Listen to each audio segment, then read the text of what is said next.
Well, today, welcome to the show. I have Mr. Warner here, who I met actually in Austin.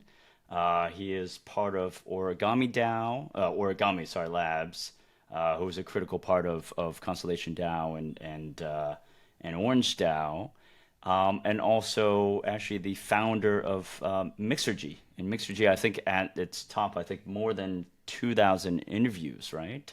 Yeah, Or maybe even 3,000.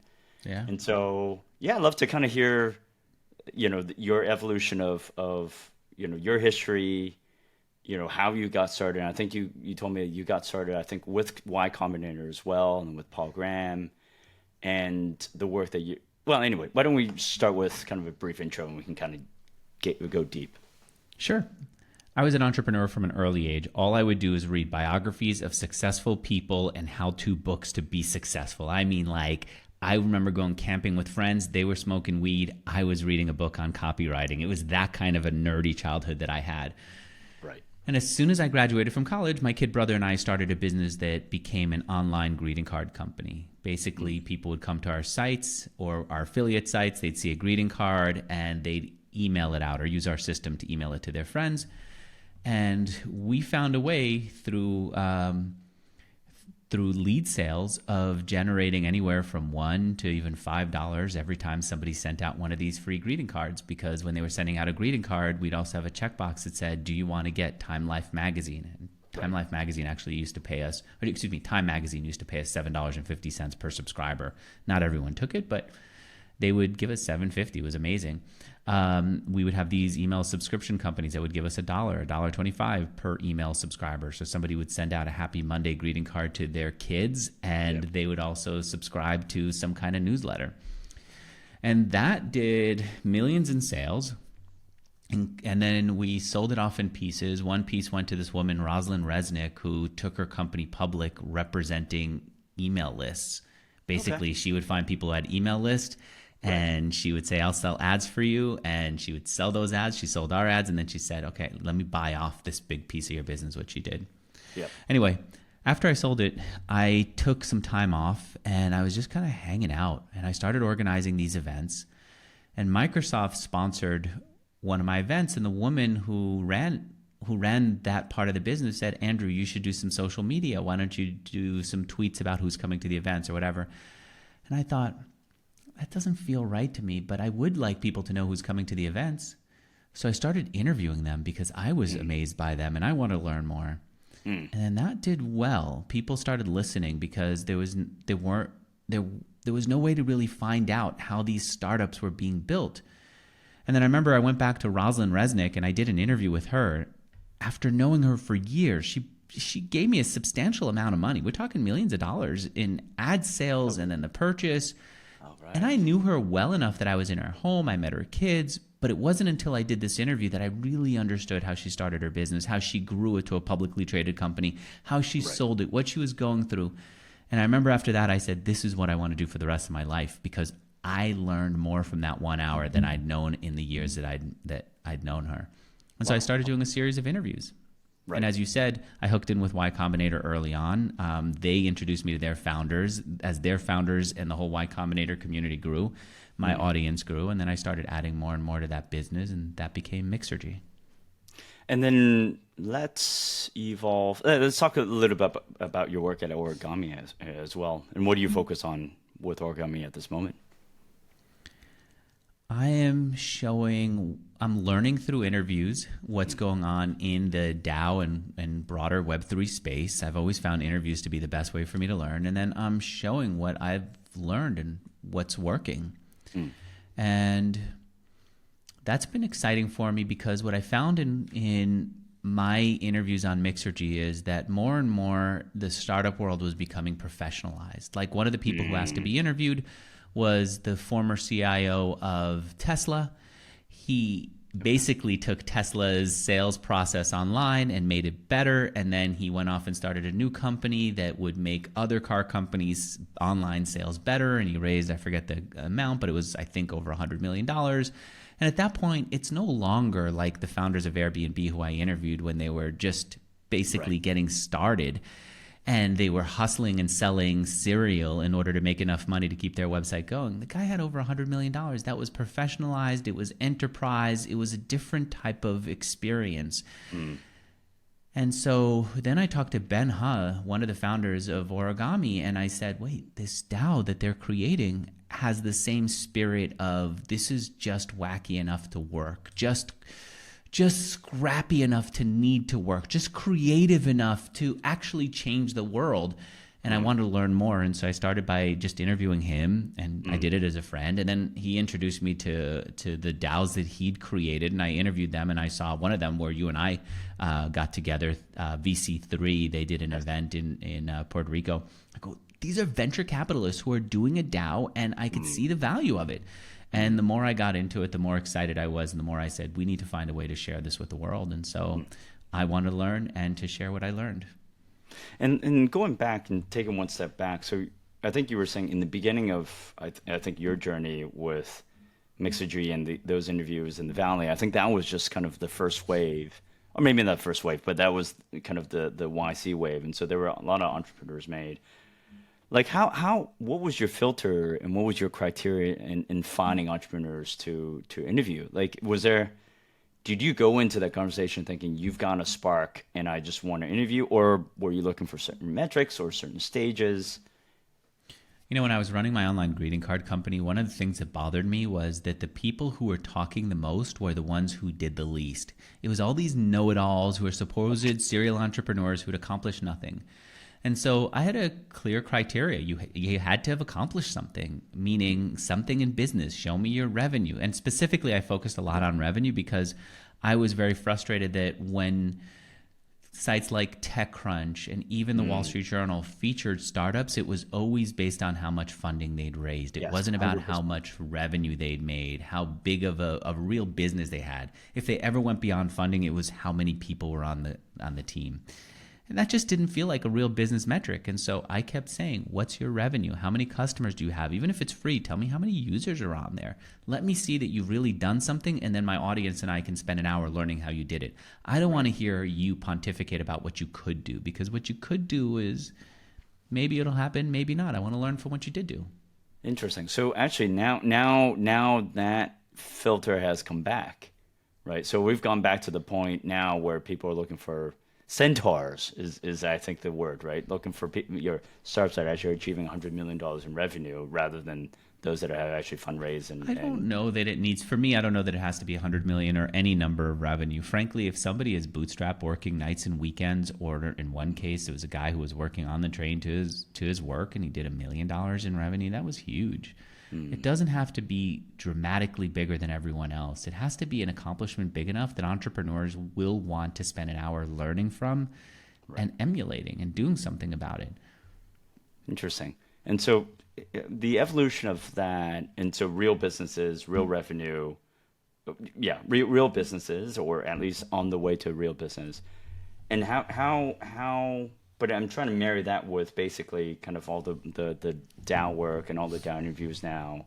Is it also because now, obviously, I think the DAOs, on the other hand, are especially early, right now. Is it basically the similars of the energy? Is it similars of the people taking the risks?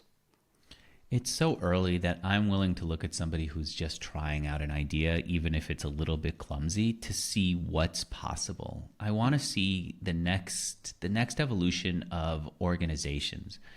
Got it. And so I'll give you an example. I interviewed the founders of Cougar DAO. These guys tried to buy an island called Cougar Island. It became too expensive. They said, okay, we don't have that kind of money. That's not what we're trying to do. We're not trying to just get the most money online to buy something that's overvalued. We're just trying to see that we can, as a community, buy an asset. And so they turned their attention to I'm going to share this a farm. right now. And they bought a farmland, and they did it all as a DAO. And it was interesting to see how it worked, what didn't work. Yeah.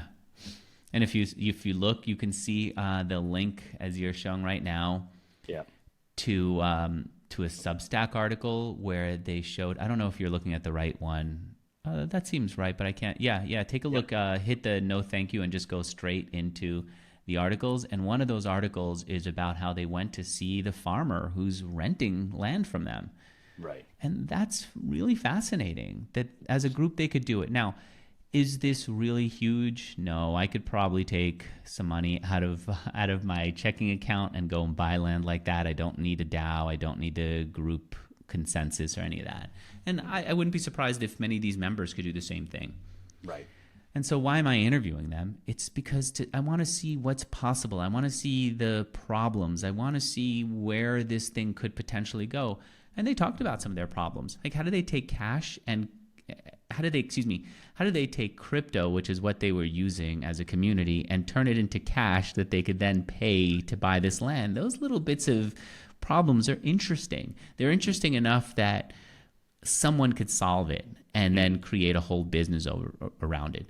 What's more interesting, though, to me is, how does a community come together and buy land? Where are the problems that they could face? What's the vision? So in a broader sense, I talked to the founder of CityDAO. Actually, I didn't. He was supposed to do an interview with me. He didn't show up. I feel like he's losing a lot of energy and evangelism for this thing that he created. But he raised millions of dollars to buy land that he was going to turn into this new type of online city with real world presence. And what I'm finding there is a lesson about how if the creator isn't staying as a visionary or being replaced as a visionary who can galvanize a community, then you basically have a bunch of voices that are well-intentioned but don't go in any direction, and that's important. A question about whether too much democracy can actually cause problems. Like if you think about in your own life, if the city you're in had democracy on everything, like should we change the garbage day from Thanksgiving Day to the day after Thanksgiving, from Christmas to the day after, you just have fatigue with all these decisions and you start to check out, and then people would start having arguments. Why Christmas? What about Kwanzaa? What about Hanukkah, right? Right. And so my sense is that CityDAO has got that kind of an issue going on, and others do too, and I want to learn from that. But I do see that they have a real seed of an idea that I think is exciting enough to pursue and that could go somewhere. I'm looking at another DAO called KIFT DAO. This is a community of van lifers, KIFT. They have these vans. They get to travel everywhere. For some reason, I'm addicted to watching YouTube videos of people who just live out of vans. There's some kind of sense of freedom that comes from that, where they could explore the world, where they could work from anywhere. And at the same time, I could see that it feels a little lonely to just go into the wilderness and be the one person who needs to figure out how to get water, right? And so what this group has done is said, let's connect online. So we have our community of people who are doing the same thing, that if you're struggling with someone else in the community has figured out how to do it. How do you connect a new solar panel or something to your car? And they now want to buy land so they could all get together in person and have a place where someone could cook, where they could all hang out at night after working, where they could all go for hikes. They've been renting land together. It's beautiful. Their scenery is stunning.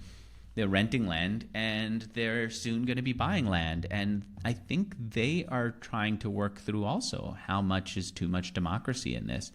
Interesting. I mean, so we struggle with this at Constellation. I don't know whether you guys have the same issues. Is we called it analysis paralysis, right? So I think every proposal that was come up, I think is either kind of a lot of analysis, and I think it's really hard to push through, or there were so many voices, and I think the people that were actually I have to say there's no extra incentive to participate. So I think after a while, I think some of those voices kind of dropped off. And also I think the third part is the bear market. So a lot of kind of the excitement around that, around kind of DAOs and frankly, Discord channels, I think have kind of, I would say kind of been a little bit muted. Have you found, is it the fact that, I don't know, is the mission, maybe it's the mission has to be extremely clear. Maybe the founder has to be extremely kind of visible to what you're speaking to. Both. Clear mission, really a founder who just believes so fervently and passionately. And when you see someone like that, you want to spend more time with them. And I also think you're right about the whole bear market is really turning people off. And I think that's disappointing. I remember in 2008, there's an entrepreneur who I interviewed, who I got to know in private. He's a software entrepreneur, but he kept accumulating real estate. in that downturn. He saw that banks were not looking to hold on to real estate. People who would over leverage were not able to hold on to real estate. And he went in and he was a net buyer.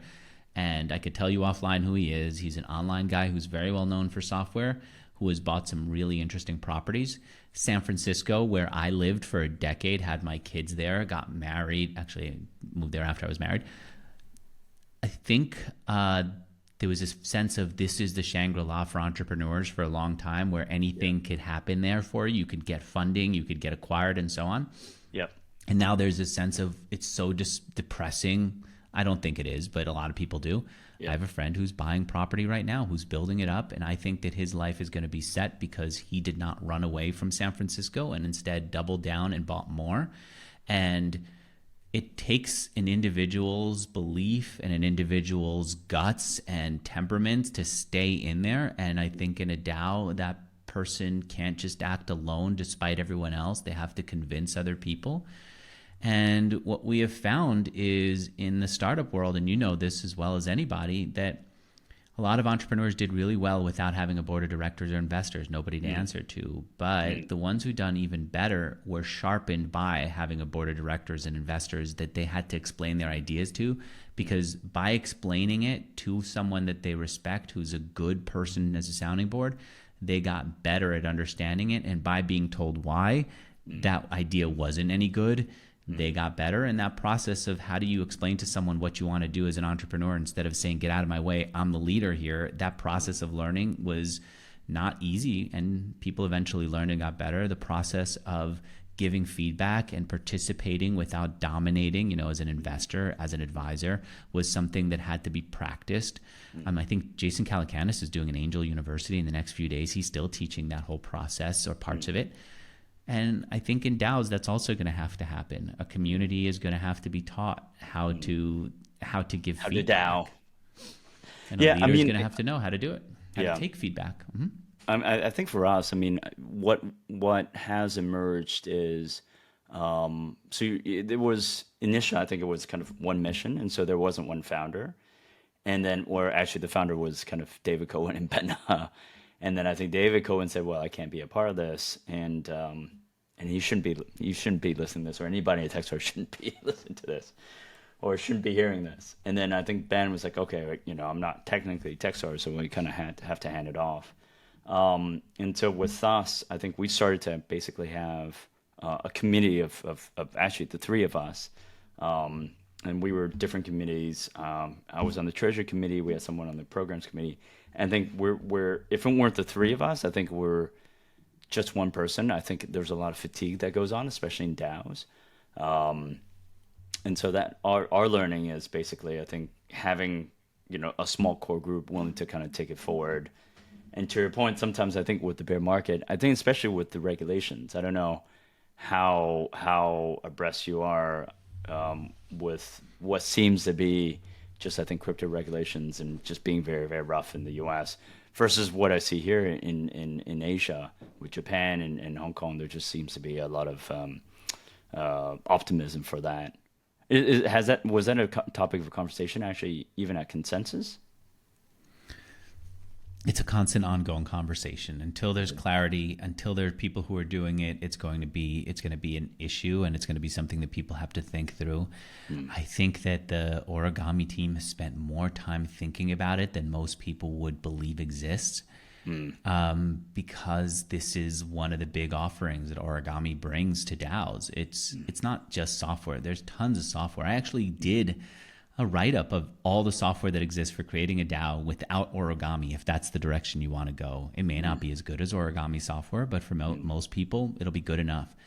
For most people, just starting is good enough. But if you look at somebody like the people behind VC3, this is a DAO of venture capitalists. They have a lot to lose, and they also don't want junky software. They want the best-looking software, and they want the best protection. They started working with origami because they wanted that level of structure, of legal compliance. And so what I'll tell you is there are ways to make it work. And I'll tell you also that some of the purists will say, well, that is not a DAO if it's 100%. Done this way. I can see that. I'm not here to be purist. I'm not here to say we have to be absolutely perfectly compliant with every every trait of every, I don't know, decentralized DAO evangelist. I'm here to say there's a new way to organize. In fact, it's building on a way that already exists.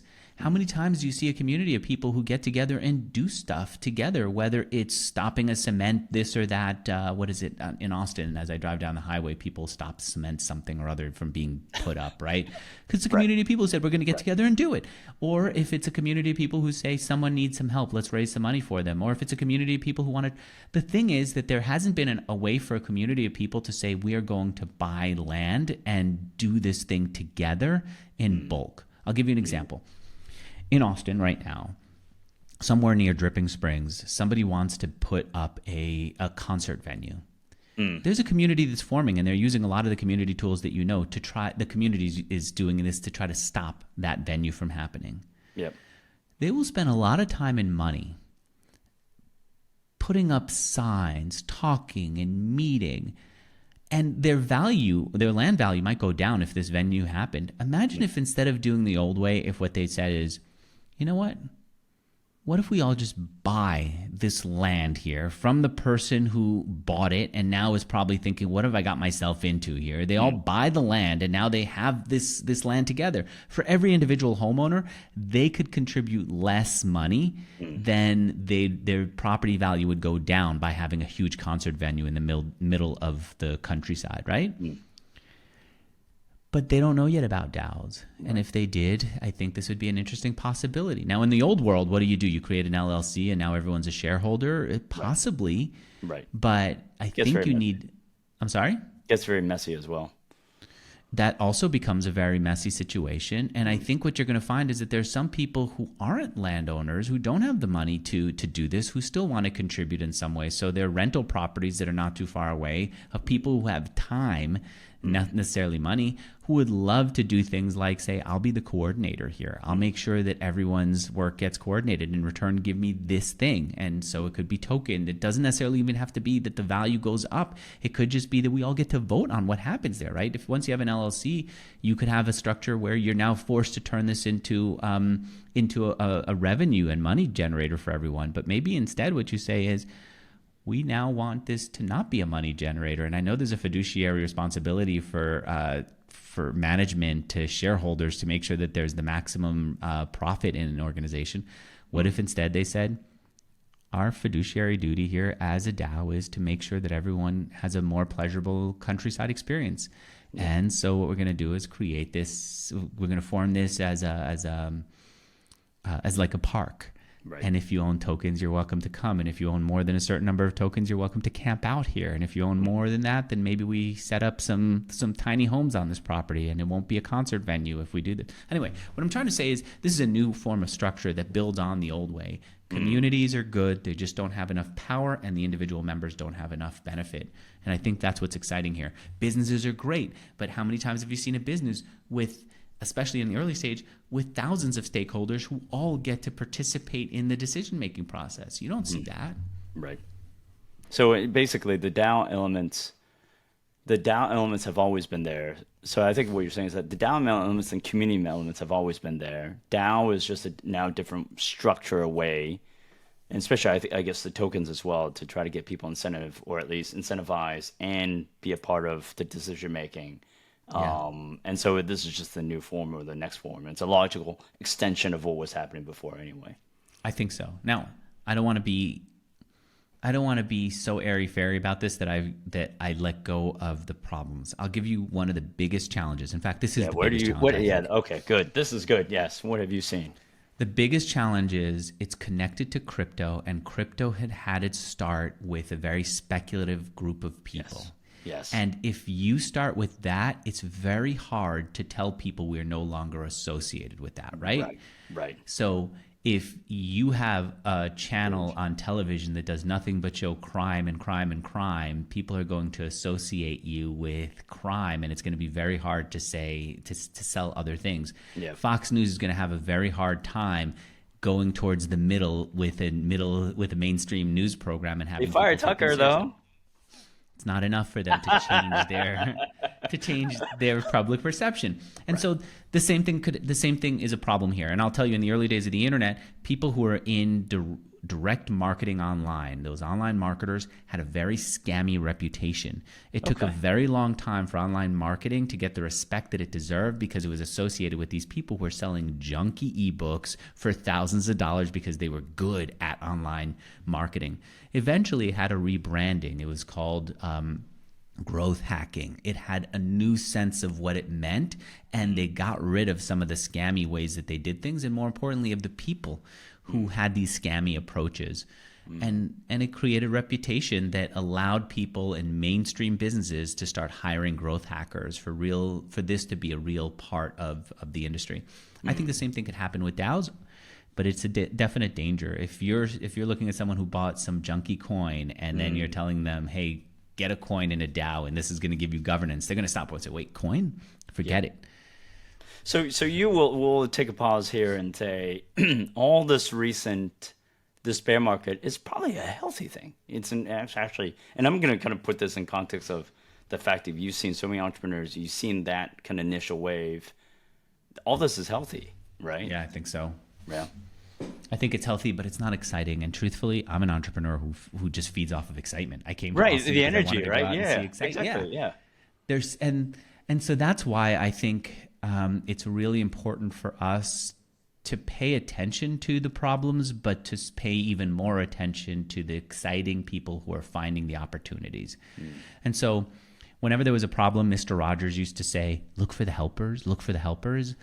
I would say whenever there's a bear market, we should just keep saying, look for the successes wherever they are. Look for the people who are finding the opportunities wherever they are. And that's what I try to do in my interviews and in otherwise. In the early days of the pandemic, I started interviewing people who didn't know that they were going to do an interview with me when their city was shut down or when the stock market had gone down. And they just happened to get on mic with me that day because it was scheduled, and they would talk about how depressing it was. And I then made a concerted effort to start to look for people who were finding pockets of opportunities and growth in that down market.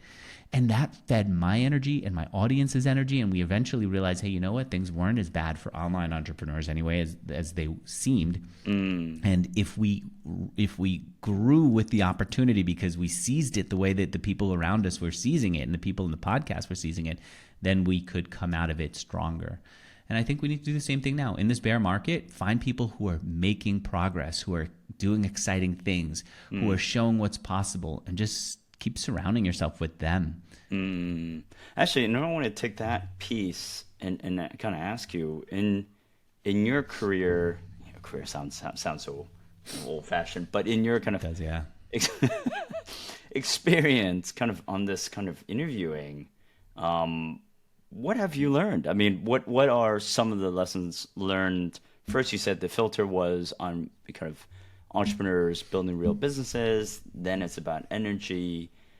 And then at first I was going to ask the word art of interviewing because, again, I've seen a few podcasts, but I actually think that you're a good conversationalist and not necessarily an interviewer, because we had we got into it in person. We got into it at So House. Well, after 2 whiskeys, everything becomes a good conversation. But yeah, where have you seen kind of your style change and morph? I'm super methodical. I'm so methodical that when I did Scotch night in my office in San Francisco, I had a doc that I kept back then in Evernote that I would then go back to and say, what could I have done differently? And if somebody came into Scotch night and they weren't drinking alcohol and I didn't have a good option for them, I gave them water or something. I went back to that doc and I started adding, let's make sure we have really interesting special drinks for people who don't drink alcohol so that they could feel comfortable. If I saw that somebody was vegan and we didn't have the right vegan cheese for them or whatever, I would just go back to the doc and I would make sure that we always had something on hand to make the night better. And by the end, we had great conversations and great food and great everything, and it was super organized. I would just send the doc out to a TaskRabbit who would show up in my office and load up the refrigerator with what we needed. And for like $75, which, by the way, was less than I would end up paying if I was going out for drinks with somebody in San Francisco. Right. For less than $75, I was able to have great whiskey, great food, great drinks for a group of, say, sometimes it was 4, sometimes it was 8 people, and killer conversations. As organized as I was about food, I was and am and will continue to be even more organized about conversation. And so one of the things that I did was I loved Inside the Actor Studio because that was the Yes. one show. You know it? I do know it. No, it's fantastic. What's his name? I forget the guy's name because I connected with the producer. Let me see. He would make people cry. Yes. Actors Studio. Jim, Inside the Actor Studio.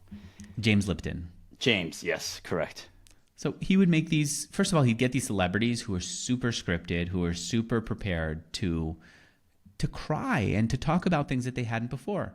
So I found his producer through one of my interviewees. I hired him, and for months and months, we would get together, I think every Monday, and look over the previous week's transcripts from my interviews.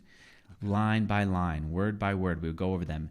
And if somebody was resistant and closed up, we would analyze, what did I say before that got that person to close up? If somebody opened up, I'd say, what is it that happened?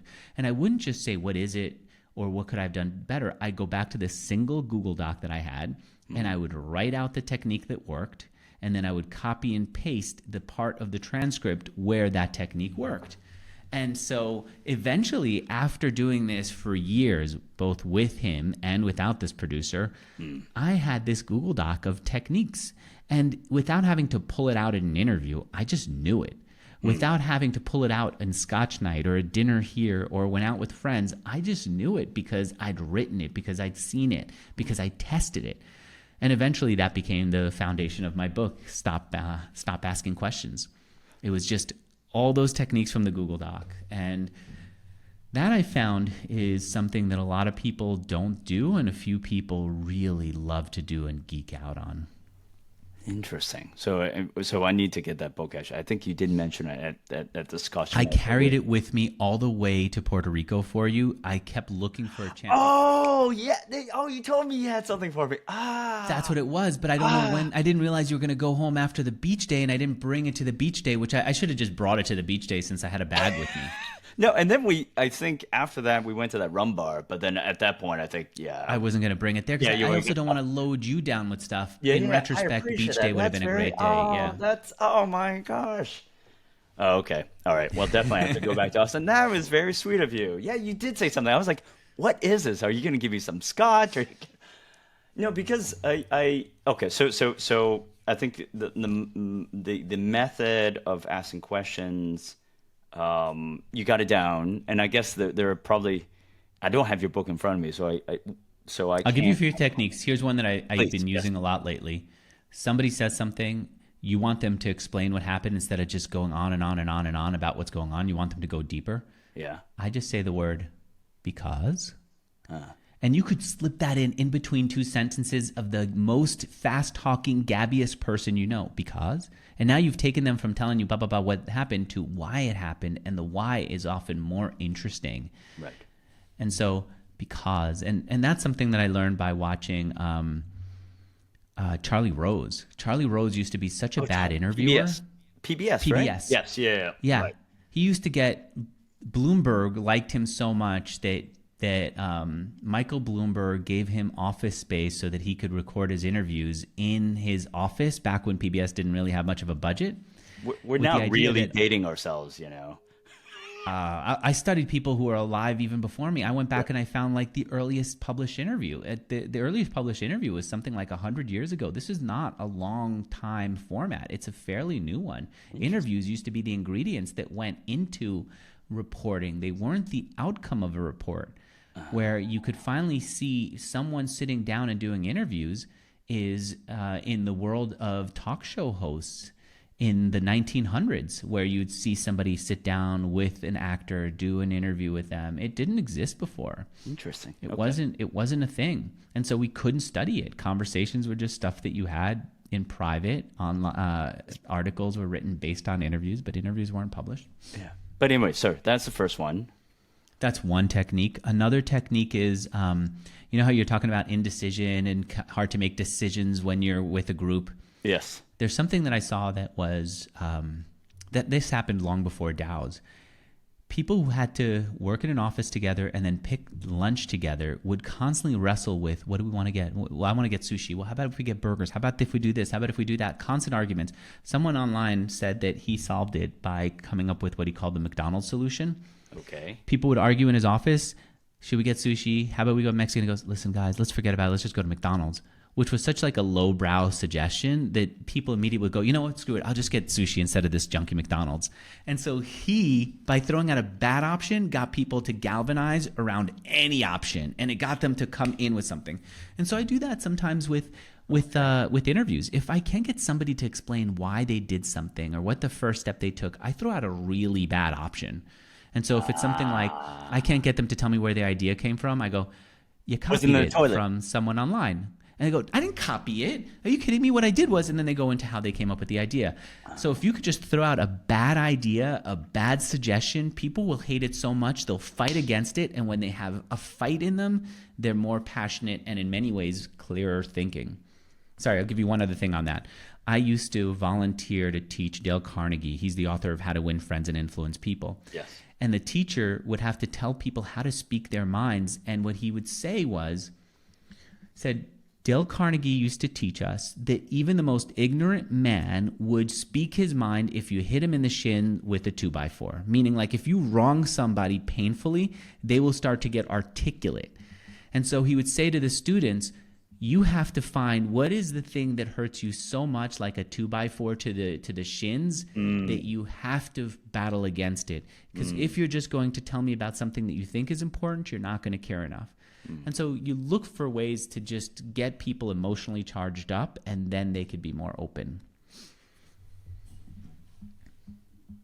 I like that one. Okay. I feel number 3, I think this is like getting better and better and deeper. Now number 3 is like, it's gold. The final one was, or the number 3rd one was the one that got me to really start to write this down, because Jeremy Carrigan, the producer of Inside the Actor Studio, was good about not just teaching me, but he just named all of the techniques that he'd learned. And so he told me that sometimes people, especially men, don't open up about problems. And he would see this in my interviews. The guys who I was interviewing was mostly guy entrepreneurs trying to impress, wouldn't talk about their problems, and we can't learn unless we see how they overcome a problem. And so he said that when he went to therapy, his therapist said that a lot of men would come in for couples therapy. The wives would talk about the problems and they try to solve them. And when the therapist would turn to the men and say, so what are the problems that you have? The men would go, nothing, everything's good. Yeah. And in the past, the therapist would say, but you paid to sit here with me. Your wife is clearly saying there are problems in the relationship. There must be something. And the man would go, no, there's no problem. She just sees all the issues everywhere. But we're actually having a really good life. And so what she used to do was just feed the resistance by arguing. When you argue back with someone, you feed into it. So the therapist came up with a solution of joining the resistance. If somebody put up a resistance and say, we have no problem, she would say, you know what, how many people I see here every day who have a real challenge and they have to overcome. It's nice to see somebody who has it easy here, who never has any problems, and his life is just easygoing. I'm relieved. And the person would go, easygoing? Do you know how many times I have to go back into work and deal with the same issues? And then when I come home, I'm exhausted from it. And she's telling me about what we have to do over the weekend, and I don't get a moment to sit down. And of course, the kids now are picking up on her pattern. And And now there's something to talk about. And so join the resistance has been one of my key phrases. If somebody in my interview is not sharing a problem, I don't say what I used to say, which is, come on, every entrepreneur has problems. Talk to me about them. I say, glad to meet the person who doesn't have any problems. Oh, right. This is difficult for most people. I'm offended. They're taking on big challenges. Right. Interesting. You know, so those two techniques, the two last ones, seem to be basically just probing and trying to get tension, right? So the first one is about countering by giving some resistance, and the other one is join that resistance. So it's so obviously that, it's so obvious that there could not be, things could not be so easy that, it kind of reflects and the other person says, the interviewer says, no way, there are issues, right? So could you summarize and kind of say maybe it is exploring that tension and making sure? It is creating that tension by pushing the emotional buttons, but if you do it in a manipulative way, then people see it and they don't want to talk to you. If you do it the way that therapist did, as a way of getting towards something beneficial, more to the person who you're talking with than even to yourself, then you've got something. The people who come to me to be interviewed, they're not looking to be combative. They're there not to clam up. That's not an intentional thing that they do where they clam up. They're there to expose and to teach based on their own experiences and to have the audience feel connected to them. When they have a resistance, it's not because they're being difficult, it's because they don't know how to overcome it. Right. They're looking to me as a guide. And if you're the leader in an interview, if you're the leader in a conversation, I do believe that there needs to be some leadership in conversations outside of interviews too.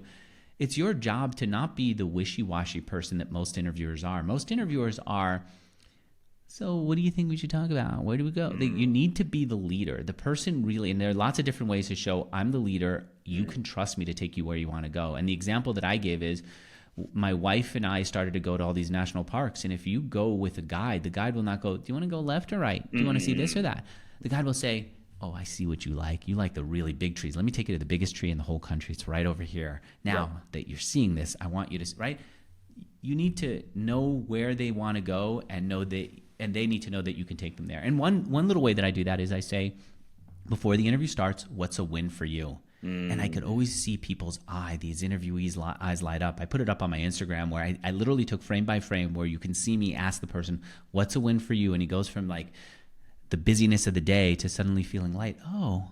And once I do that and I hear them out, they know that I care about their goal, what makes this a win for them. And they then know that I will guide the conversation in a way that lets them hit their goal because I took the time to pay attention to that. And I've seen some people do that in offline or other conversations where I'll get on a Zoom call with them and one of the first things they say is, how could I make the next 20 minutes most useful for you?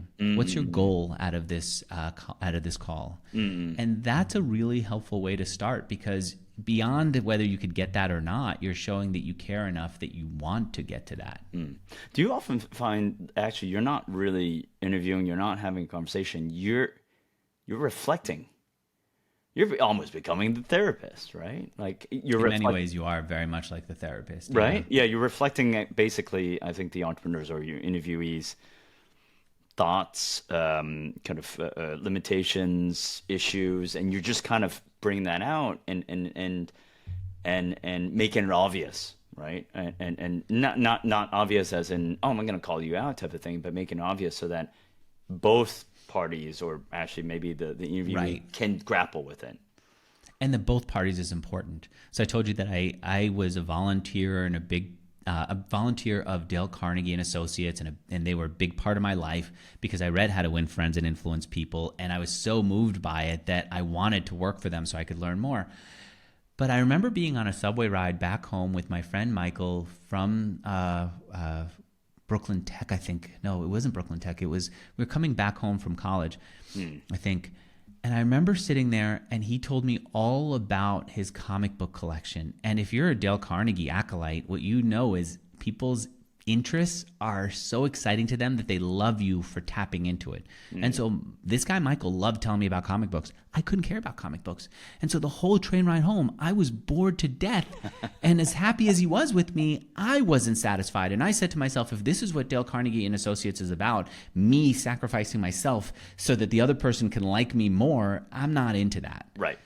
And so what I had to realize was, I need to see somewhere in that middle part of the Venn diagram of what they're super passionate about and what I care about is something interesting, and I will guide the direction towards that. And if I'm not interested, it's not on me to be a tool for the other person. I'm not a therapist who's getting paid to let them just rant. I'm a human being who's here in this conversation because I want to learn from them. And the people who I'm talking to, for the most part, want me to benefit from the conversation. And it's very satisfying when you talk and you see somebody care so much that they're taking notes, that they're going to live with it, that they're going to do something with it. So we're talking about DAOs. One of the things that we at Origami have been exploring is how DAOs work in the brand space, or could work in the brand space. And so I've been making phone calls to people who are in major brands. One of the people is a guy who works for Nike in Web3. And I don't just take his notes. I come back and I say, here's what I did. Here's who I talked to based on what you've said. I'm texting this guy. He doesn't know me or didn't know me from Adam before all this, but it's very satisfying that when I talk to him, I move towards what I needed to learn. Satisfying for me, but satisfying for him to see Andrew's not just probing me for information because he's a good interviewer. He is using this. And so I send him notes. I think, and then that's where it's different, because I know some, I mean, there's obviously very famous kind of interviewees, and I think I would say to some degree, sometimes I do struggle. Is it just kind of doing these interviews? And that's not me, but I do see a lot of people, and I'm kind of going, should I go that direction? Do a lot of these interviews and just kind of pushing them out versus I think what you're doing is you're taking these interviews and to some degree when you were saying that what resonates with me is like a piece of the interview is with you, right? The piece of that interaction is Yeah. with you, and you're taking that as just the beginning of a conversation, of an interaction, of a relationship with the interviewee. And be selfish. It's one of the things that Dale Carnegie didn't put in his book. It was a lot about the other person. You smile for the other person. You ask them their name because they're going to be flattered that you remember it. You ask them about their interests. You bring stamps because you find out that their kids have a stamp collection. You care about them. And that is really good, but eventually you become depleted. And as an interviewer for your audience, you become depleted if all you do is have conversations for your audience. The ones that are the best conversations are the ones where I walk in with a lot of my personal interests, where I say, I don't know how this works. And I'm just really battling to get this. And you're helping me understand that. And that is very satisfying for the audience. In the old world of interviewing, the broadcasters would have a man on the street type of interview with one of their reporters, and that person's job was just to go and ask people what their interests were and not to be fascinated. Yes. Today, we don't care about that. We want the person who's so into the topic that they want to know more about it than we do. And so the audience will buy into this. The guest will buy into this. We just have to stand up and own it and say, if this isn't interesting, I'm done. I have to direct it towards what's interesting. Okay. One, I feel like I need to read this book. Two, but I think you shared secrets that are outside or between the pages of the book, right? Interesting. Now, No, because I do struggle with that. I do struggle with it, what do you struggle? Tell me. but yeah, I struggle with it because again, it takes me time to talk about these subjects, and then there's the interview part, and then there's all the post production stuff, and so there was a period where it's like, "Oh, I really don't want to do the post production stuff.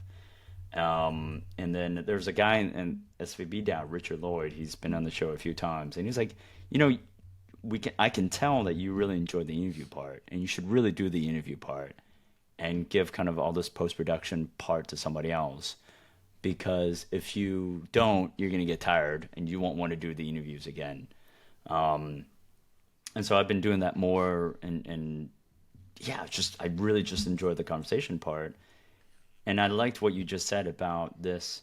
It's just the start of the conversation.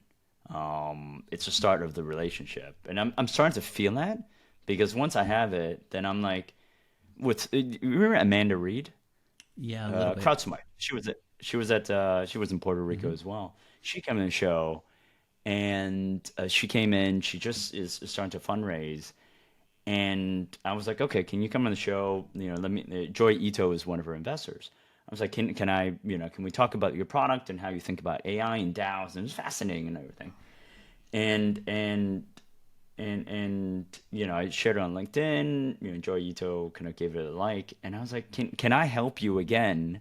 Can we bring in Joy Ito to come on the show with you, so that Joy Ito will probably attract a lot more kind of eyeballs, and can we help, to your point, selfishly help me get in kind of bigger guests, but help you get a bigger guest to help you fundraise.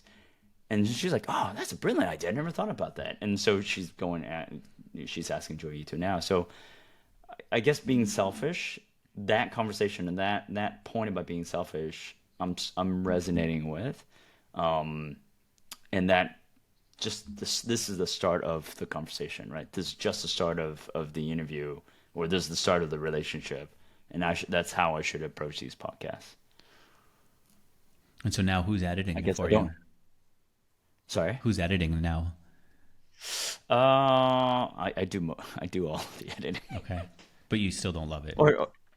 Yeah, and yeah, I'm not. I like doing the show notes because the show notes give me an opportunity to review the concepts Yeah. and think about stuff. Yeah.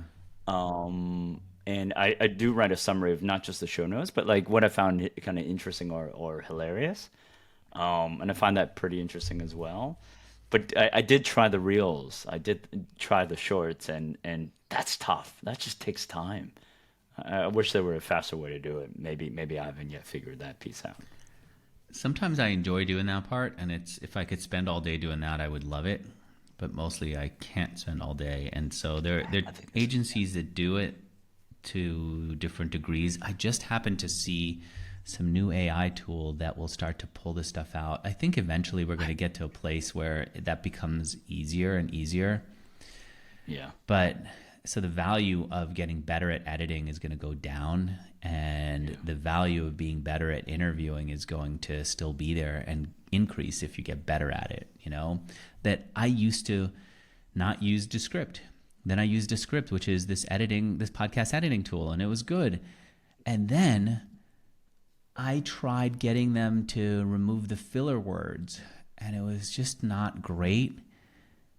And the other day I did an interview with the founder of CrunchDAO where he had a lot of filler words, okay, ands, you knows, things like that. Sometimes he would repeat statements. And I used the find and eliminate filler words feature from Descript. It took it away. yep, He sounded incredible after that, and it worked so much better than it had before. And so they're going to keep improving it. But okay, if I'm going to be working and selling to people, I don't think I can outsource that to an AI nearly as soon as I can outsource my editing. So I might as well focus on the conversation and let that other stuff happen somewhere else. And then I think this is something that I've gone back and forth on. For years, I was a diehard believer that we don't do editing at Mixergy. It has to be the full thing. And if oh you really? listen to certain people like Lex Friedman will leave Yeah, a 15-second pause in between question and answer that he could clearly edit away. But there's something very human to watching someone just think through and being a little uncomfortable with that. I think that there's a lot in those types of interviews where they're not super edited. And so lately I've been experimenting with editing some of my interviews. okay, okay. So with Mixergy, did you how much did you edit then? For years it was no editing, and I actually got a lot of good stuff because of that. That if somebody would in a casual conversation start to tell me that he and his wife had an arrangement where they could sleep with other people, he would come back after me, or this literally happened. Someone came back after and said, "Can you edit it out?" And I said, "Look, I have a policy. We don't edit anything out." And I found that the best stuff would come from those moments that people would want edited out. And if I edit things because it's for my use, then how do I not edit it for their use? And Sure, it of becomes a course. tough thing. And so I stopped editing, and I ended up getting what to me was a lot of very real insight into how entrepreneurs work. Now that's one dramatic example, which is why I gave it. But the little smaller ones that are Right, equally valid, you know, having right. somebody talk about how they spam to get customers, which is what Matt Mullenweg, the founder of WordPress, said. I asked him how he got his customers, and as we were talking, he said, and I spammed, and he talked about how he basically did comment spam in the early days. This is a guy who one of his first tools was a tool that stopped comment spamming, admitting that he had done it himself. I thought that was a very real insight into the sales process of a new idea. And you know what? Because of where I was coming from, he wasn't upset by that. He didn't walk away going, "Andrew, you got me." I wasn't going out and promoting him going, "I got him, look at this." I was coming from a really genuine place of trying to learn. And actually, those sometimes those nuggets don't come in until you actually have, I don't know, 30, 40 minutes of conversation, right? And there's a trust and rapport built up, and Yeah. then alpha, right? Drops, but that only comes because there's that trust and rapport that's been built up. I think that that's also what makes people really interesting when we see these problems. What was it? Who was it that Steve Jobs had write his biography? Walter Isaacson. He Yes, he did a bunch of he was a guy Benjamin Franklin. who Steve Jobs could have hired a writer and ended up with the most perfect way of telling his life that's not flawed, that doesn't show his own flaws, right? And as a person who kept Right. removing all the edges from all of his products and made sure that every detail that you didn't notice even was paid attention to, he could have done that. I believe he intentionally picked a writer who would find his flaws and write about them, who would not like brush over the fact that he ordered multiple glasses of orange juice because he couldn't be happy with any one of them. I think that one of the things that he realized is that human beings are more likable when they have flaws. When a product has flaws, you get irritated. When a human has flaws, you get to feel compassionate and connection with that person. And I think that with interviews, we need to do the same thing. I don't want the person to end up with what is it called? A hagiography, where it's like a praising biography. It has to be a sense of realism, and flaws need to be included, or else we don't connect with them. Actually, I'm going to go into one thing I found kind of interesting. But before we go that, did you ever check out Graham Norton? Yes. I went down the rabbit hole of his interviews. Did Which you? are excessively clipped, unfortunately. I just want to be in. Oh, you got to watch the Yeah. You got to watch the long form ones. Yes. Okay. And the key to that is inebriation. That always helps. I do think that helps. Just to lubricate the wheels, and then it's just very good at being able to. I think the couch method is also when you have multiple guests as well. I think that's also quite interesting to be able to kind of go from one to the other and kind of continue that conversation. I like to comment. So I went to Mixergy, and you said Mixergy didn't really take off, and I want to kind of talk about this because to link it with the selfish point. You're like, Mixergy didn't really take off until I disclosed how I did it. You were saying I always thought, because I kind of struggle with this as well. When I've started to do like face-to-face interviews. I did this rope mic, and so basically I'm doing it at pubs, I'm doing it at restaurants. I find that pretty interesting. While you're gobbling something up, you're speaking the truth. The camera angle's never on me. It's always the other person because, it's the other person's the gas, that type of thing. But you're saying that, yeah, it didn't really take off until you disclosed kind of your goals and what you're trying to do and your financials, yes. You were saying. And I'm linking with the selfish point, but am I incorrect in doing that, or? No, I think you're right. I think that the audience needed to know who I was and where I was coming from, and just having a disembodied voice, or a voice that asked questions without any sense of why. Right. It made me too much like the person who is asking man on the street interviews on the nightly news. You don't know about them. You don't care about them. If they go away, you don't bat an eye, and you're not going on a journey with them.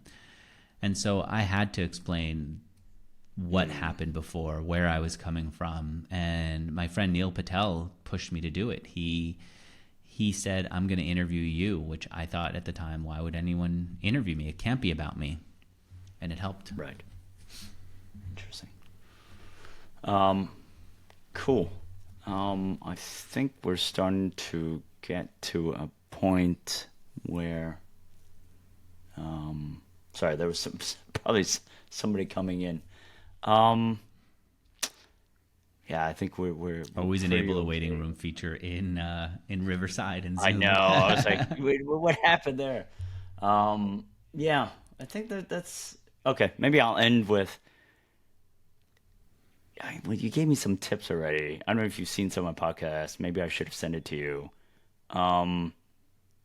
Maybe I'll give you another problem that I have. Do you care about who's actually about the number of likes, the number of subscribers?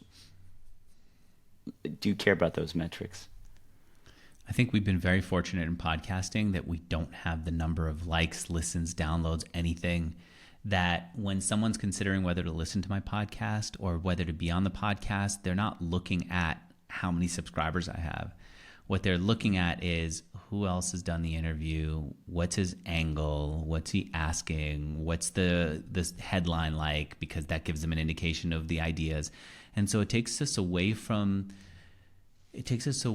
a world of numbers to a world of ideas, and that's been really helpful. I don't think I would have been able to keep Mixergy the way it is if the numbers were visible. And I can tell you for sure that that's true, because before Twitch TV was Twitch, the Y Combinator people introduced me to it as Justin TV and asked me to consider doing live videos there. And so I was doing live interviews there, and I could see my audience numbers go up and down based on whether I was going a little deep into the person's problems and into what their challenges were before, or just ripping into numbers and who they were dating and all that stuff. And that constant ticker of how many people are watching made me start to cater to the audience's immediate needs instead of to mine and the audience's long-term needs. And so, no, I don't look at the numbers, and I know that it upsets some people to hear that because I am a numbers person in many ways. Yeah, I was gonna say yes. But I think we're really fortunate in the podcast space where we don't have that, where we could just focus on conversations. And I think that that's very helpful.